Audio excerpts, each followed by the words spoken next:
El término independencia se usaba mucho esos días, pero muy asociado al término libertad, ¿sí? Como si fuesen sinónimos. La idea de el autogobierno. Hay que insistir con esta idea de que esta primera junta de gobierno se plantea como un gobierno provisional en nombre de Fernando VII, ¿sí? Monarca ausente, pero en nombre de Fernando VII. Entonces, la idea de independencia más común, ¿no? Como separación, va a ir madurando dentro del grupo morenista, ¿sí? Y uno de los, digamos, actores importantes en salir a discutir fuertemente el tema de la independencia fue, bueno, Bernardo de Monteagudo en el contexto de la Asamblea del año 13, pero todos sabemos que llevó 6 años la declaración formal de esa independencia.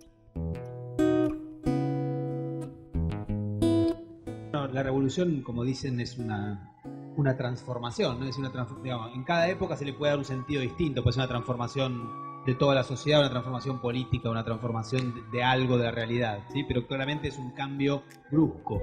Y en el caso de la Revolución de Mayo, en realidad la Revolución de Mayo en sí misma, la de 1810, tiene poco de revolucionario, simplemente es un cambio de gobierno, pero abre un periodo que sí es una revolución porque transforma notablemente a toda la realidad de la época. Es decir, como suele ocurrir con las revoluciones en la historia, duran varios años, ¿no? La del Río de la Plata, la que empezó en Buenos Aires, pero después abarcó a todos los territorios rioplatenses, duró por lo menos 10 años y transformó rotundamente a toda la realidad existente, ¿sí? Para quienes la vivieron fue un cambio brusco, y si la estudiamos desde ahora también podemos notar como muchísimas cosas que eran de una manera terminaron siendo de otras después de la acción de la revolución.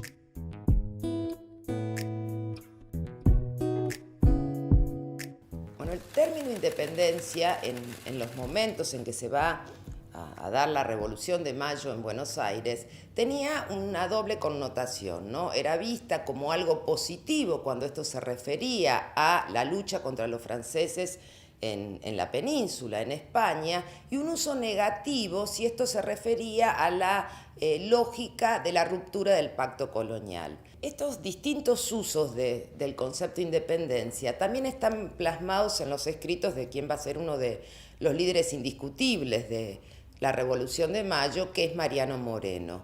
En los escritos, ¿sí?, que van a aparecer en la Gaceta de Buenos Aires, Moreno hace un doble uso también del concepto.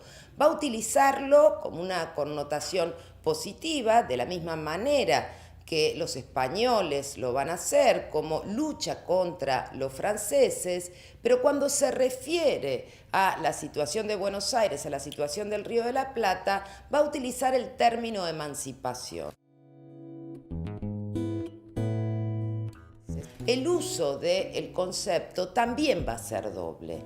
Por un lado, sí, se alude a un aspecto vinculado a una independencia moderada.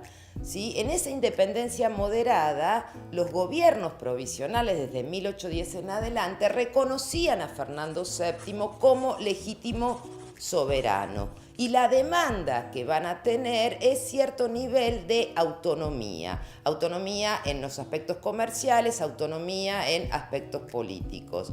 Junto a este uso del concepto de independencia aparecen los grupos más radicales, ligados a la sociedad patriótica, ligados a la logia Lautaro, que van a hacer un uso del término independencia como una independencia absoluta, ¿sí? Retomando esta idea de separación originada en la experiencia norteamericana. La independencia absoluta era romper los vínculos con España. Este uso del término como independencia absoluta es el que se va a retomar en el Congreso reunido en Tucumán en 1816.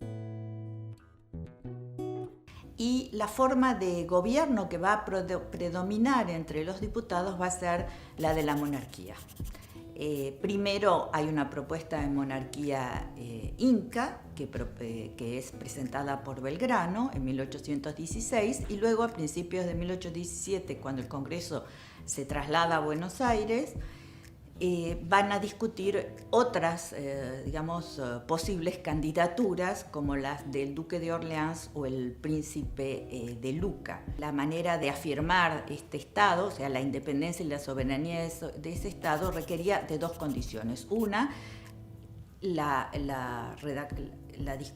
redacción de una constitución, que es lo que van a hacer bajo esta forma de monarquía constitucional, y por otro, lograr el apoyo de las potencias europeas.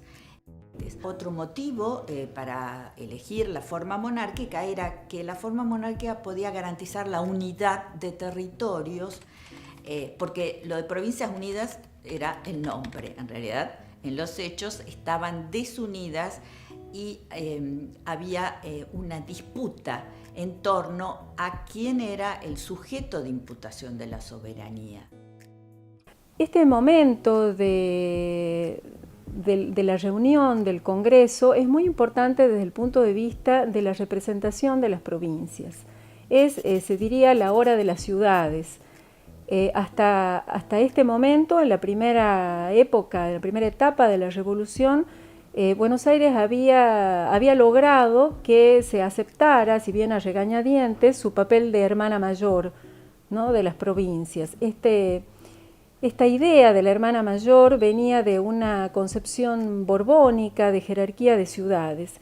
Esto se termina con Fontezuelas. El Congreso va a significar entonces la idea de un nuevo pacto. A partir de ese golpe, digamos, de esa ruptura que es Fontezuelas, la idea del pacto aparece en el estatuto, que es el estatuto de 1815, un estatuto provisorio que va a establecer nuevas reglas de juego, y la convocatoria al Congreso, que va a ser el Congreso de Tucumán. El estatuto establecía un sistema nuevo de representación proporcional a la población, daba representación a las campañas por primera vez y además establecía la elección del gobernador a través del sufragio popular. Si bien el Congreso se reúne con el ánimo de esta nueva representación y de este nuevo papel de las ciudades, vamos a ver que al final de la historia esto no se va a cumplir.